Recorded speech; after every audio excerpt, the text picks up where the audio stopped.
How's everyone doing today? Good. How are you, Matt? Oh, I'm super. Yeah. All right, so obviously I'm doing Be a Go-Getter. That was the one I chose at the beginning. And today we're going to talk a little bit about what being a go-getter means to each and every one of you, as well as obviously what we as Creative Roots have put forth to what Be a Go-Getter means in general.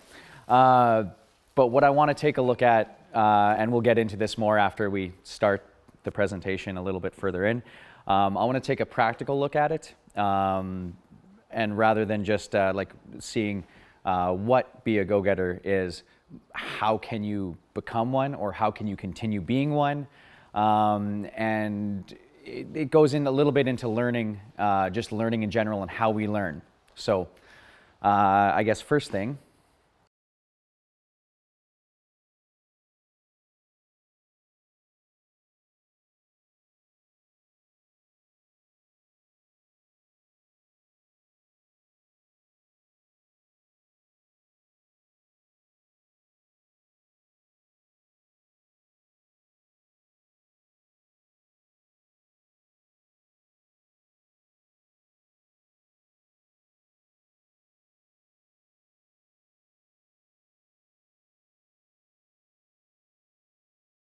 Someone that's consistently always trying to do the best job, no matter the reward for it or not. They're just always out there doing their best and putting their best foot forward. Excellent. I think it's someone who puts in a little bit of extra work today to better themselves in the long run. I'd say it's somebody who has some mysterious internal motivation for drive. okay, yeah, I didn't think of that at all. Perfect. Someone who lives outside their comfort zone. Yep, I agree with that absolutely. So yeah, for me, Tyler kind of hit that on the head for where I see it. It's someone that does push themselves to do new things and to learn new things, even though it may make them feel uncomfortable, or it may make them feel. I guess for me, it takes a hit on your pride, right? Like you're doing something new, and it's probably not the way. It's not 100% because you're not there yet. You haven't created that. This is where we're going to get into sort of the brain here. You haven't created that neural pathway that allows you to do things easier or faster. Excuse me. So then, basically what we do every day, even if we don't know it, is we do set those goals. We do create a vision and set goals and achieve them. It just happens on possibly a very small scale. Like when you get up in the morning, does it kind of suck to get up in the morning sometimes? I heard you, Noof, today say that it sucked for you to get up this morning. I was, yep. Exactly, but you have to you have to set a goal, and it's a very small goal. I have to get up. I have to shower. Maybe not. Maybe after. But I have to get up. I have to eat something a little bit. Otherwise, I'm gonna, kind of be crap for the day. And so we set small goals. And so something I started doing when I took on this role, I decided to do a couple small experiments, and we'll get into the bigger one a little later. But the small one came from a military gentleman, and I really wish I remembered his name, but he was speaking at a graduation for college. And basically what he was suggesting that to achieve bigger goals, you have to start with small ones. And so something I started doing, which is something I've never done before, is make my own bed. Because I don't do that. I never did that. And so I started trying to do that because as this gentleman says, if you can do one small thing in the morning, first thing in the morning, like make your bed, that's easy. It's an accomplishment, and you've already done something for the day. And so then you can move on to the next thing. If you don't make your bed, you still haven't done anything. You might be lazing around trying to figure out what you might want for breakfast. But when you can look at something that you've accomplished first thing in the morning, you can move on from that and then continue building on your goals and achievements throughout the day. And you can then apply that to your job or to work in general. What's So- that guy's name? Jocko Willick? Admiral McRaven. Yes, I think it was that one. Yeah, yeah. Did you just look it up, or you've seen it I before? looked it up. I have seen it before. Very It's cool. a great speech. I think I've seen that one too. Jocko's crazy too, Jake. Yeah, and David Goggins. Yeah. So, I had mentioned about creating neural pathways, and what I really want to get into right now is how the brain works, and I guess what I'm focusing on with this for achieving goals and everything like that is more so the learning of new things that we have as our Be a Go-Getter. Because from my experience with Creative Roots, not being a landscaper before that, a lot of this is new, and I'm having to learn new things. And then I'm also having to learn a new system of like how this company works and things like that. So I have to create different neural pathways to do things in the way that this company does and make them feel comfortable for me as well. So basically, if we look at how the brain works, I'm just going to click onto the next one.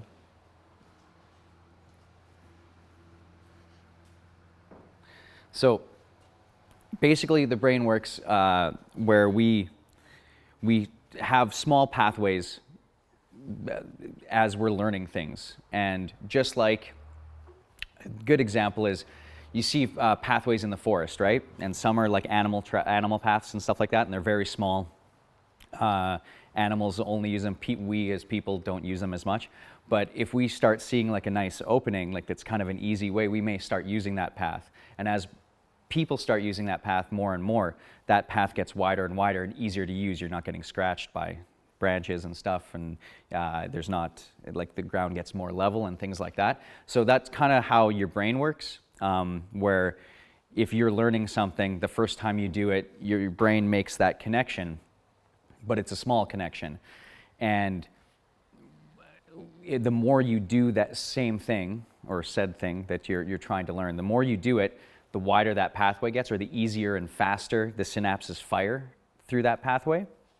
And so it's kind of about creating routine or repetitiveness. And repetitiveness and routine kind of get a bad rap as far as the way they sound. It's like, oh, I don't want to be doing things repetitive, but the brain really likes that. The brain likes you to be doing the same thing over and over, and it increases that the speed at which you do it. It's why if you take a sledgehammer to a spike, if you've never done it before, you're probably going to miss on your first one if you take a big swing.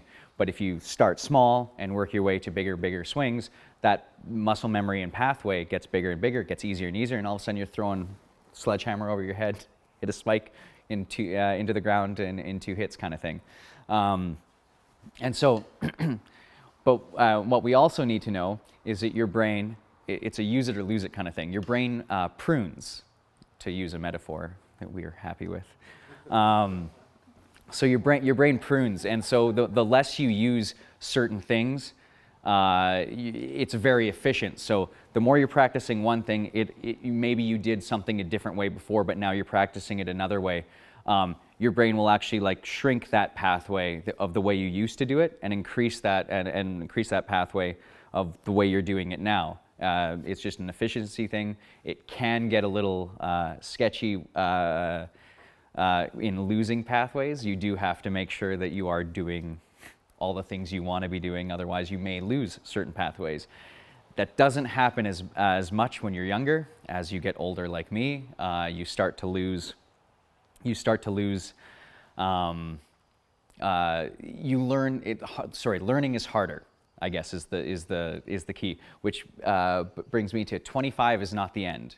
So what neuroscientists have said are that your brain doesn't fully develop until you're 25. So it's continually learning things and continually building, and it's easier to learn. And as you can see, like children at the age of 4 and stuff like that can learn piano or guitar. Like if you put it in front of them, it's very quick and easy for them, and it gets harder and harder as you get older, as your brain develops its pathways. And if you didn't do any kind of music when you were younger, like me, for instance, I started learning to play bass when I was 30, and it's now 8 years later and I'm still exceptionally mediocre because it's very hard. But it used to be thought that at 25 that was it. Like your brain didn't necessarily, like it was harder, like it was stuck the way it is. But it stays moldable even as you get older. So 25 is not the end. You can continue building your brain. It's just harder. So we have to start, that goes back to me creating habits, starting small, like making your bed in the morning and things like that. So you have to start looking at your bigger goals that you want to achieve and start finding out what are the smaller goals that can get you there. Because if you can achieve those smaller goals, or if you can achieve a whole bunch of small goals, eventually that leads to your bigger goals that you're getting to. And so as you get older, you kind of just have to break down your plan into smaller sections so that your brain can create those pathways over time and then start achieving bigger goals, which will then lead us to, so this, we've talked about this before. We've talked about SMART. Oh, specific, eh? Perfect, I should have spell checked that. So basically, we've talked about this before. It's specific, oh, come on, there we go. Measurable, attainable, relevant, and time-based. And so the idea with this is, when I first looked at it, I was like, okay, that kind of makes sense to me, but how do we break it down? Because a lot of this, what I've seen of what we were doing was we were looking at big goals that we wanted to achieve. And so with these big goals that we want to achieve, we were looking at like what the specific goal was, like how do we attain it and everything like that. What are the relevant skills that we need to know and things like that. But if you take this idea and again break it down into, so I guess let's take a specific goal. Say like me, I want to be more fit, and then we'll get into more of this into a discussion of my experiment, because it was all about me trying to train myself to be happy about working out. But so my big goal was, let's say I want to be 20 pounds extra of muscle and be leaner. That's my goal, what I want to do. That's a pretty big goal. So instead of choosing that as my goal and saying it's going to take me 6 months to do that, and I need to get a gym membership and things like that, like instead of just doing that and looking at it as one big goal, what I did and what I wanted to do was to take it and say, well, what's a goal that I can do today? Well, today I could do 5 minutes of yoga. And tomorrow I could do 5 minutes of yoga. And the next day I could do 5.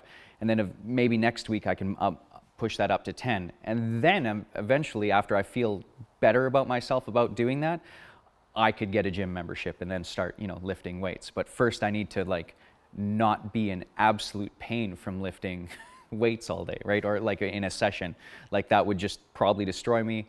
So what I want to do next is I want to move on before we start discussing the experiment I've done on myself, and then having a little discussion about how this might apply to our everyday work as well as our everyday personal lives. I would like to do a brain game. So does everyone knows the knife game, right? Where you go tick, tick, tick, tick, tick, tick, tick, tick, tick, tick. So because I didn't want to mark up tables, we're going to use felt pens instead of knives, plus, the whole blood thing. So originally I was going to get you into groups of 4s, but we're going to all stay separate now. So I have 3 felt pens for everyone and a scrap piece of paper. What do you think the best way to distribute these for the least amount of touching, I guess? Sorry? Throw them. 3 at a time. One at a time. File up. Yeah, if everyone wants to come file up, grab a piece of paper and grab 3 of the felt pens that are... the paper? Yeah, that's the paper.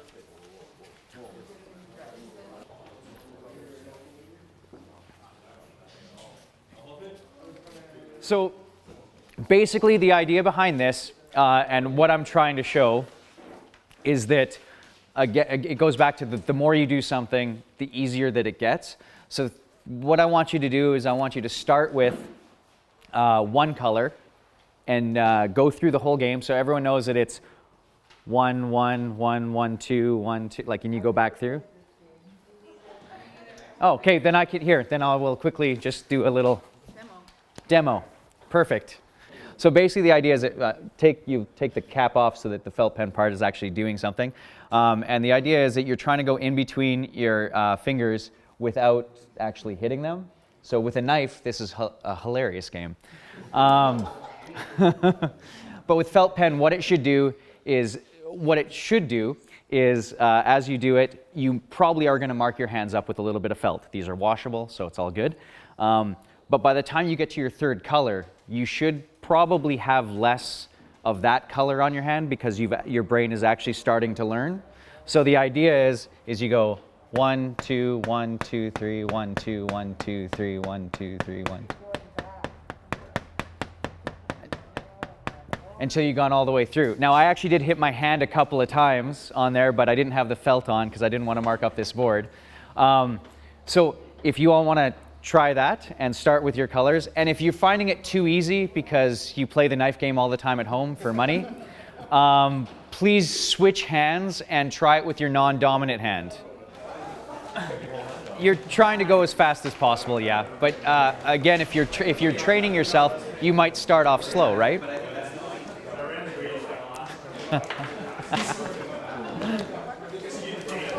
Well, and that's the thing too, is that you all get to keep your piece of paper after this is done. I do have a framing company. It's $10 a frame. So, I mostly just wanted to see if I could get everyone to color their hands, but I hope that I hope that sort of little exercise kind of helped you. Like, I hope everyone got better by the third felt pen. Definitely worse? Well, you're doing it wrong then. Or you need more practice. So basically, the idea of that was to sort of give a practical or a visual of how our neural pathways can learn quickly, basically, and the more we do something, like if you did this all day instead of going to work, you'd get really good at it, and you'd end up actually being able to do it with a knife and be confident with it, right? Not that I'm encouraging that in any way. But what I wanted to talk a little about, I talked a little bit before about my experiment. So I wanted to put into practice what I thought being a go-getter was. And for me, that was trying to change a little bit of my lifestyle, which was, probably a little bit lazy depending on the day or whatever. I wanted to start trying to, I needed to get fitter, especially with this job. The job has made me fitter already. I've lost a little bit of weight and gained a little bit of muscle. But I needed to be able to do that outside of work as well, and I wanted to figure out how to do that. So what I started to do is, I brought up the point about about me having the big goal of, say, wanting to gain 20 pounds of muscle. That's not necessarily where I want with it. But I have a small upper body. I would like a little bit of bigger upper body, and I'd like to lose a little bit of fat on my body and become healthier, and so that my heart doesn't hurt when I go for a run, things like that. And so what I did is, starting in, I think it was halfway through January, I started waking up about 5 minutes earlier. So if I normally woke up at 6 to be at work for 7, I started waking up at about 5:50, so I guess 10 minutes earlier. And it was so that I could do 5 or 10 minutes of yoga.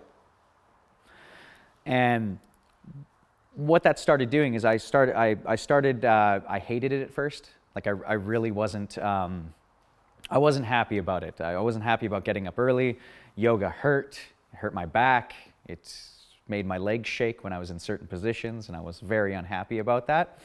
But after about a week and a half of only doing 10 minutes of yoga, and the easy kind of stuff, where you're laying on your back half the time, I started to do more challenging sets of yoga. Again, only 10, maybe 15 minutes, but they were more of the workout type of yoga.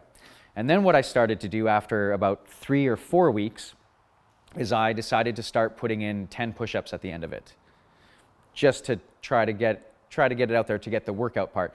Now that was hit and miss for a while. That was like every third day for a while until I got better at it. And then, as Colette knows, I kind of fell off the wagon, because I told you in our meeting that for the last couple weeks now, I have not been doing yoga. And this morning, I definitely didn't wake up and do it. And what I found, and what you probably all know, is that it's way easier to unlearn something than it is to learn it and keep it. It goes back to the brain pruning things. So you're creating a pathway I'm creating a pathway for me to get better, get fit, things like that. As soon as I stop doing it, the brain goes, hey, we're not doing that anymore. And because it's not established yet, boop, let's get rid of that one and go back to the, sleeping in mode, because that's the one that I like, kind of thing, or that's the one that's the thicker pathway, or the one easier for the synapses to fire. But it doesn't mean that I completely failed. What it means is that starting tomorrow, I have to get back on it, and I might have to start back at 5 minutes and then continuing to build and increase that. So with this experiment, what I wanted to pose as a discussion is, how do we take something like this? Because I know that there's people that already know how to work out and they're happy to do so. But how do we take this idea of our brain function and apply it to, well, our personal lives, but also how do we apply it to our company in general? How do we apply it to how we work every day? And it might be something as little as and I know I'm kind of bad for this, but it could be something as little as putting, even though the trailer's in the front yard and you're using all your tools in the backyard, having a spot for them so that they're not spread out. And then training yourself to always know, to not even think to put it back into a similar spot. And I know you guys worked on the trailers so that we can do that within the trailers. And that's good too.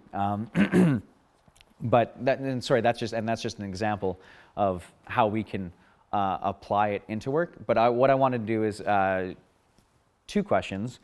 One was, how do you think we can apply our knowledge of how the brain functions to make ourselves more efficient at work? And 2, for those of you who already do work out in the morning and things like that, what is your advice to me on how I can actually increase my success at that? Don't get discouraged when you start shaking, man. That's progress. Perfect. Yeah, it's something that, especially for the things that I found that I really don't actively want to do, but I know I should, is that continuously repeating to myself why you're actually there doing it.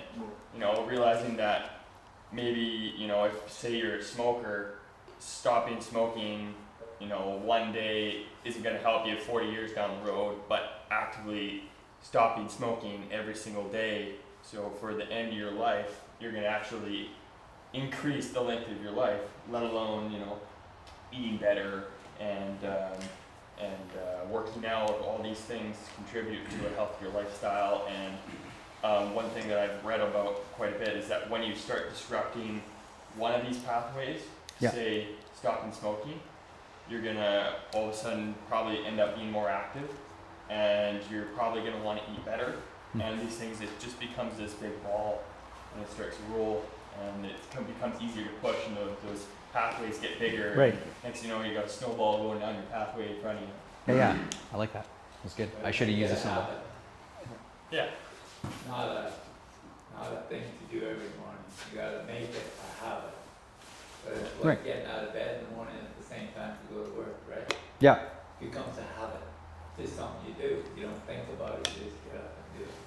Absolutely. Exercise is the same way.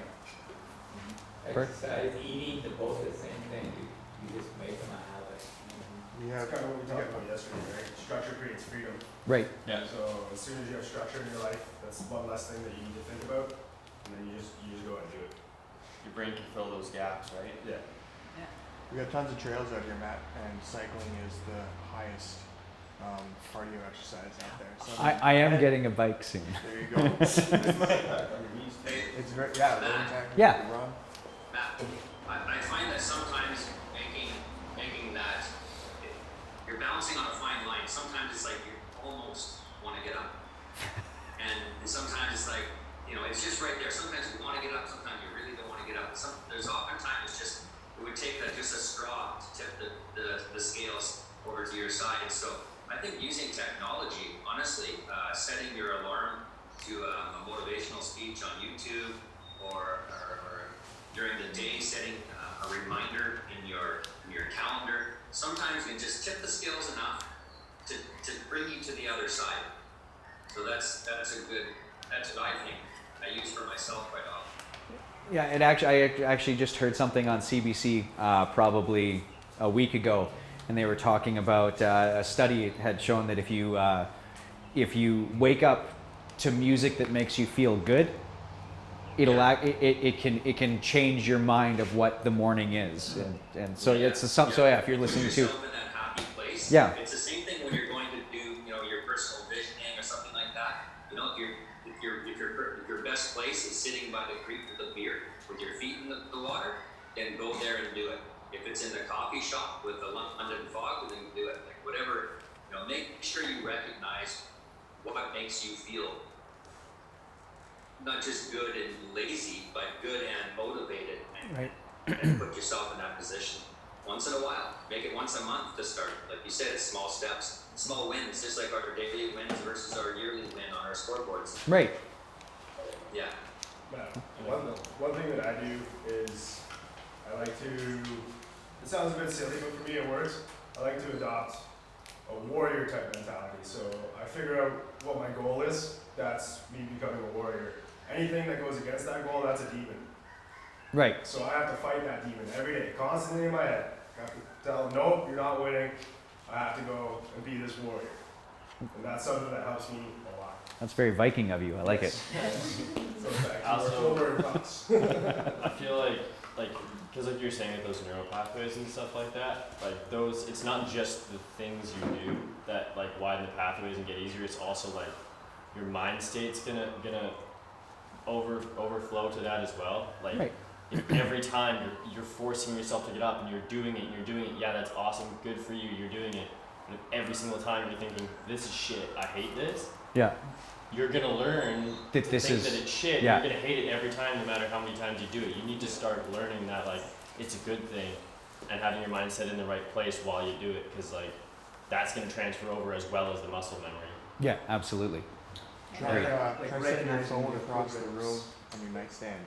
Yeah. You have to get it shut. Yeah, absolutely. No, I definitely. That's.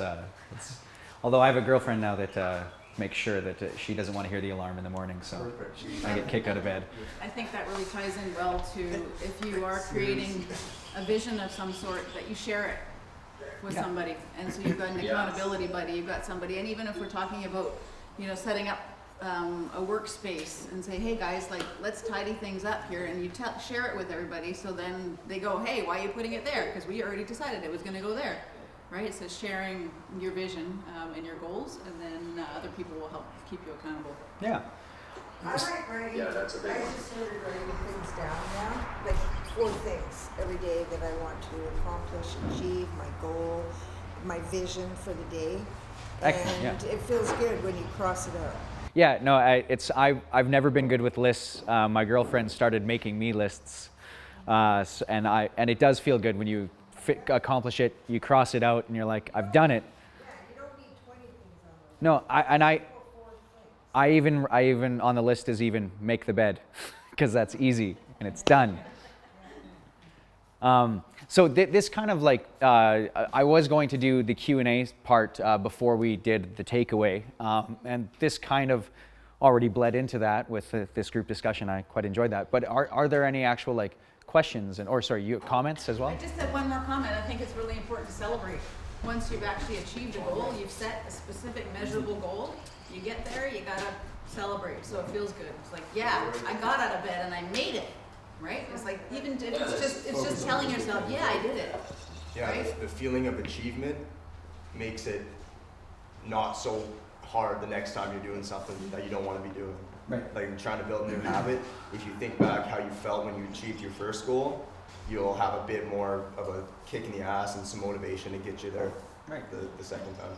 So, oh, go ahead. Sorry, I know this is kind of cynical and negative, but I'm not a very big morning person, so I need to like latch on a good thought for my mornings. And my morning coffee with peace and quiet, nobody bugging me because everyone's asleep still. That's my happy thought. Absolutely. That's No. what gets me out of bed is fresh coffee and I get Knowing that you have a moment to yourself kind of thing. exactly yeah. So I guess then, knowing that, excuse me, this goes back to like celebrating. So one thing I wanted to ask is how do we then celebrate as part of Creative Roots when we achieve like even small goals? Let's say I learned standards of irrigation last year. So like how do we recognize that how do we as a company recognize that for each other? And I'm not suggesting that we should have a party every time someone knows that, but like it could easily just be like a great job, like or like Keith, like with Colette had your picture up your irrigation technician, technician 1, 2, yeah. And so, but I mean, at the very least, we all got to see that. And if I didn't give you a thumbs up on Signal, I'm sorry. Give you 2 thumbs up now. And I think that's very important to, like you said, to have losing it. I need more coffee. To have a little bit of celebration. Thank you. Whether it just be like, hey guys, so and so did this. And everyone goes, good job. That makes you feel good. And it makes you want to do more. It goes back to what makes you feel good, because I'm not a morning person either, but what makes you feel good to get you out of bed in the morning and stuff like that. Something I did miss that I was going to do when we were talking about the brain. This is just a fun fact that while I was looking up the brain and things like that. So apparently, as babies, you know how like babies can only see at first it's just fuzz, and then like colors get in there and like shapes start to define and stuff like that. Apparently, our eyes aren't actually attached to our brain as babies. Vision is technically learned, and so we create neural pathways by practicing seeing and looking, and that's why we get better and better at it until we start getting worse and worse at it as we hit a certain age. So then basically the takeaway I want for everyone to have on this is even though you might be getting closer to 25 and past it, we can continue training our brains. It's just a little bit harder, and we might have to take smaller goals to reach the bigger goal of what we want, just so that because it takes our brain longer to learn things. So 2 questions that I wanted you to take home. You can think about it today, and maybe you want to bring it to our next huddles, with a little response of what you thought about and things like that. And one of them is, how can we use this knowledge to help us grow as a team? And how can we use this knowledge to help us reach our goals in our personal life? Now, when we go to how can we use this knowledge to help us grow as a team, that goes back to our little brain game experiment. If it wasn't for COVID, what I wanted to do was have you do your game to your own hand, and then obviously I had you switch if you were too good at it. What I was going to do is have you do it to a friend. So someone else put their hand down, and then you were trying, because it's much harder to coordinate that with someone else. If you've ever tried to something you would normally do with your 2 hands, if you've ever had one person holding the other thing and you've been trying to connect it, it's much harder because your brain doesn't know what both things are doing. Or tying someone else's shoe. Yeah, tying someone else's shoe, exactly, yeah. That's why you have slip-ons. And so how can we take this knowledge and help us be a cohesive team, because it is harder to do and learn things as a team because we all learn differently. We all don't necessarily, I guess that goes back to communication, because we all don't know what each other are thinking, so you have to communicate more because your brain communicates with itself all the time and just firing things all over the place. And depending on who you are, you might be a little more manic than not. But yeah, so I want you to take that home and ask yourself, how can I use my knowledge to help the team out today, tomorrow, whatever. And I also want you to take this knowledge, and like you all seem to be, with your comments, seem to sort of be a little higher in the game than I am about how to take this and reach your goals in your personal life. But I guess what I want you to do is apply it to something that you're not already good at. And again, with work, same thing. Apply it to something that you're already not good at. Sorry, go ahead. On that, on like the whole like something you're not good at part, I just like I don't want to obviously tell you guys like who you are and who you're not, but on like the whole like I'm not a morning person thing. Okay, well first of all, I feel like everybody in here can surprise themselves if they wanted to, and I don't know who wouldn't want to find out they're really good at something or something that's been holding them back they could get over that they've had trouble with their whole life. My example with that is my whole life I've always been a really fast runner, but I've never been a long distance runner. And I always told myself like I'd get cramps after like half a kilometer, and I'd be like, I literally can't do long distance. Anyone would ask me like, nah, I don't do that, like track and field in middle school and stuff. And then last year I just decided to try, and within 2 weeks I ran like 10K. Nice. And I literally thought I could never do it in my whole life, and I was so surprised. And I just feel like everyone can do that if they want to. Find that one thing that's holding you back, or that one thing that you're like, I can't do that. You can do it. You might not be the best at it, but you can do it to a degree that's like much better than you think you can.